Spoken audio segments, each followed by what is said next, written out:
Thank you all for being here. I'm going to keep this relatively short and sweet. I've appointed lots of folks to lots of major boards and commissions, but yeah, I'd see John, before I say anything else, John Burkhalter, thank you for your service on the commission. Thank you also for what you've decided to do to run for lieutenant governor.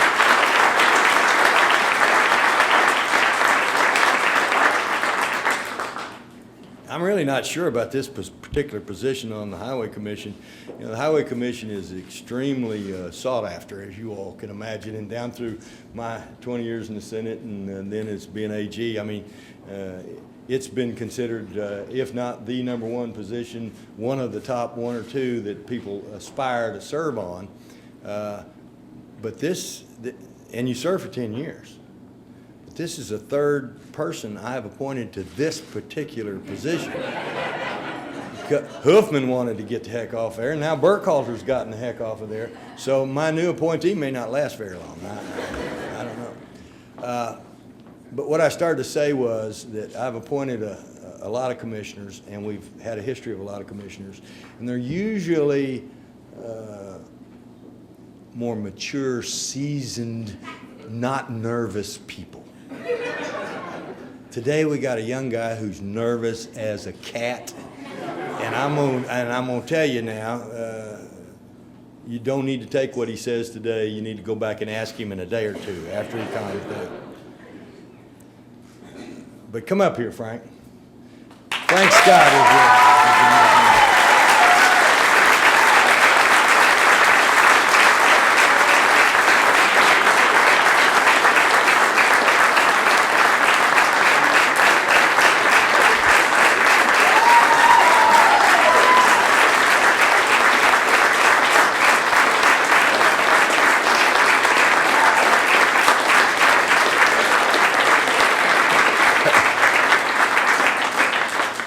As you know, Frank was hired away from me sometime back by First Security Bank, and I told Frank I didn't want to make him any more nervous than he was, but I just looked out my window and saw you walking from a half-mile away to come to this conference, and I knew you were going to be irritated that you didn't have a better parking place to come see one of your employees.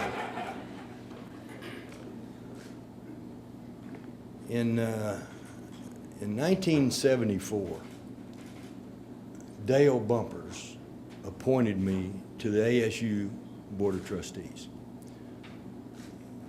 Now, I know Frank Scott a lot better than Dale Bumpers knew me in 1974. I was a young, hopefully he thought a promising person that he thought met the qualifications for serving in that position. But I was nervous because I was different demographically from my peers at the time. In fact, we went to the first meeting I went to, you know, every one of those things got national board organizations. So the first meeting I went to of the national governing boards of colleges and universities, boards of trustees, was in New Orleans. And I went with 2 other board members, both of whom were pretty wealthy. I was a brand new lawyer, and I think I was making $700 a month, but I went, and I'm almost ashamed to admit this, but you know, we were going to go to lunch with these other couples, and somebody said, well, who's going to be the banker? Because instead, you know, they were used to not splitting checks. I was used to splitting a check, and they figured if you go eat lunch, one person pay the bill, so you just chip in and give. So they give everybody $100. So I gave them $100 to whoever was doing it, and we ate lunch, as I recall, at the Court of the Two Sisters, and then got ready that night, and somebody said, well, we need to hit the bank again. I don't think I had one more $100 bill for the whole time we were going to be down there. And when we went to the meeting, a lot of trustees kept saying, it's really neat that Arkansas has put a student on their board of trustees. Because I was 26, I think, but I looked like I was 18, which at the time was not a good thing. You want that now. I didn't get the best of either world in that regard. But I tell you that story to tell you this. As a young person exposed to a significant responsibility appointed by a governor, it had an obvious direct influence and impact on my life that really set up a lot of things for me thereafter, ultimately culminating in being here. Now, who knows what road I would have taken? Who knows what road any of us ends up taking because of something that happens. But when I was talking to Frank and considering appointing him to this extraordinarily prestigious and important body, I hearkened back because, I mean, look at Robert Moore. He's got the good problem. He looks like he's 50. He's really 84 years old. And, you know, John Ed and Schick and Dickie Ray couldn't be here, but they're all seasoned. Most of them have made big impacts. John Burkhalter, seasoned, made big impacts in the business world. This is a young man who served on my policy team and who I came away with enormous respect for because of, number one, how utterly smart he is and how he works so hard and how he deals well with people and how he absorbs information and goes and gets it done. And so I said, somebody kind of reminds me of somebody giving me a chance when I was a young person, and I hope you do as well as I did. That's a Dale Bumpers approach to thing. You all know Dale. But I'm extremely proud. I wasn't going to take very long. I was just going to say his name and get this over with because he's the one that's nervous, and I thought I'd let him answer all the questions and show how nervous he really is. But I guess I've precluded some of that. So, Frank, you don't have to say anything. No, serious, ladies and gentlemen, my new appointee, Frank Scott.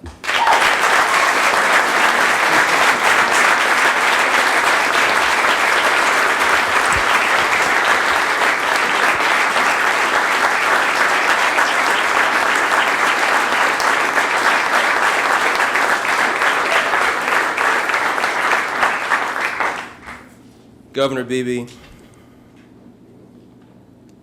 I thank you so much. I met you as a lowly volunteer in February of 2006, and I've learned so much about your story, your commitment, and your service to our state. And I've grown so much because of you, and I attribute anything that can be conceived as some type of success through the leadership that you bestowed upon this administration, this state, and I'm so thankful to serve you. Everyone, I had the opportunity of working with Governor Beebe for 6 years on the campaign, in his policy department, as well as being his liaison to the federal government.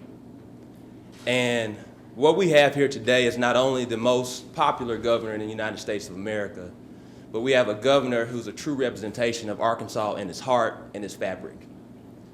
And I stand here today as an indication that he saw something in a young boy from Little Rock, Arkansas, southwest Little Rock, Higgins Switch, from where my grandfather lays. And I thank Governor Beebe because I see so many things that he's done, and that I only hope that I can follow in his footsteps. I stand here today on the shoulders of many giants. I don't deserve to be here, but I'm sure gonna earn it. I thank the commissioners who are here today. I wanna make sure that Justice Cliff Huffman and John Burkhalter both know that I will be calling upon you for your expertise. I also I'm elated to work with the fellow commissioners who are here now. I have a lot to learn. But one thing I do know is I know what I don't know, and that I'm willing to learn, that I'm willing to listen, that I'm willing to immerse myself in the policy of today. I thank my employer in advance, First Security Bank, Rennie and John Rutledge, for giving me this opportunity to serve the state in this great capacity. It's truly a blessing from God to be appointed by Governor Beebe. I don't lose the gravity of this moment right now. I hope this serves as an indication for people from my generation that we all can serve this great state, to push it forward. It doesn't matter if it's this appointment or not. We can be a community leader in all aspects of the state of Arkansas. And I just thank everyone, and particularly Governor Beebe.